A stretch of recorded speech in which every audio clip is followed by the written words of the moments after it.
poser quelques questions dans le cadre de la Journée internationale de l'enfance. Je laisse la parole à mes confrères pour se présenter à vous.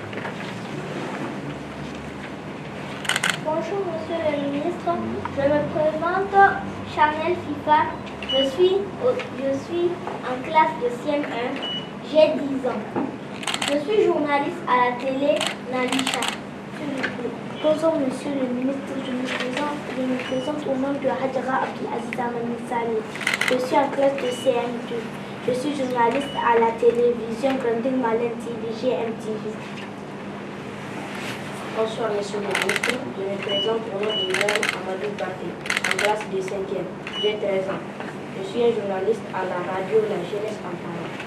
S'il vous plaît, Monsieur le ministre, expliquez-nous le travail que vous faites dans votre ministère. Merci, chers enfants.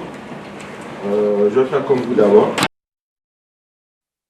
Ali Salatou, ministre de la Communication et des Nouvelles Technologies de l'Information.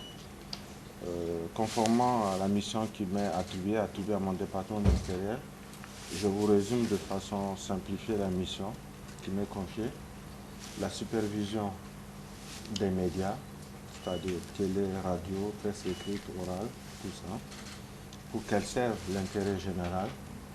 Il y a le développement des services postaux qui permettent, à travers les courriers, les lettres, qui permettent aux Nigériens de rester connectés, les familles de rester connectées entre elles à travers ces canaux. Le plus couramment utilisé, c'est les lettres d'habitude, l'ancien format qui est là. Il y a la promotion des nouvelles technologies de l'information, le digital, le numérique. Et maintenant, il y a la sécurisation, la mise en... permettre à l'ensemble des citoyens, et particulièrement les enfants, de se sentir en sécurité dans ce monde de nouvelles technologies de l'information et de la communication, en les mettant à l'abri de toute forme de cybercriminalité. Merci mon Excellence, Monsieur le ministre. Quelle est l'importance de la communication pour les enfants? La communication est fondamentale. Elle vous permet de vous exprimer. Elle nous permet, nous, les adultes, en vous exprimant, de mieux vous comprendre, mieux appréhender vos besoins. Elle vous permet de découvrir le monde, d'avoir plus d'ouverture d'esprit, d'accord, pour vous, de vous préparer à un avenir meilleur. Merci beaucoup, Monsieur le ministre. Monsieur le ministre, j'ai une question à vous donner. Ma question est, est-ce que les enfants peuvent aussi parler à la télévision et à la radio? À la télévision et à la radio? Absolument. Bien sûr, nous les adultes, avant que les enfants ne parlent ou ne passent à la télé, à la radio, il nous appartient, nous incombe de prendre des dispositions en vue de les protéger, conformément au texte, au cadre juridique et réglementaire. Vous devez être protégé en termes d'image et autres. On doit prendre toutes ces dispositions.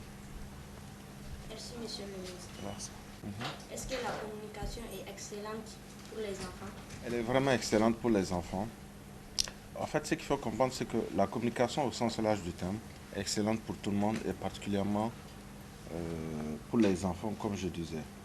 Elle éduque, elle vous permet de vous exprimer librement.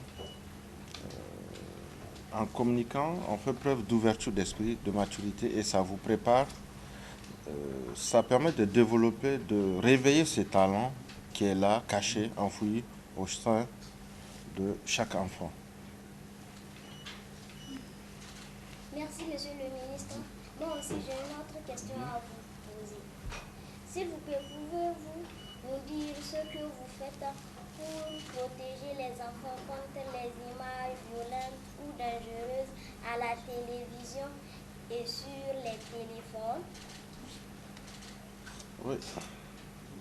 Ce que nous faisons, ce que nous comptons faire, ce qui existe, nous avons tout un arsenal juridique, une loi qui est là, qui protège tous les citoyens et cette loi est particulièrement sévère pour tout ce qui touche les enfants. Je parlais de la loi sur la cybercriminalité. Quand vous regardez la télé à la maison, vous allez voir, il y a des signalétiques qui indiquent qu'il y a des programmes limitation d'âge. Il y a le contrôle parental qui est là. Tous ces dispositifs, tous ces moyens de contrôle, les autorités de régulation sont là pour veiller à ce que les enfants puissent s'exprimer librement et surtout leur créer un environnement de sécurité fiable pour protéger les enfants. Car en protégeant les enfants, nous nous protégeons nous-mêmes. Merci, monsieur le ministre, de nous avoir laissé un peu de votre temps. C'est nous qui vous remercions d'être passés. Merci. Salutations. Non, tu ne prends pas. Tiens juste là.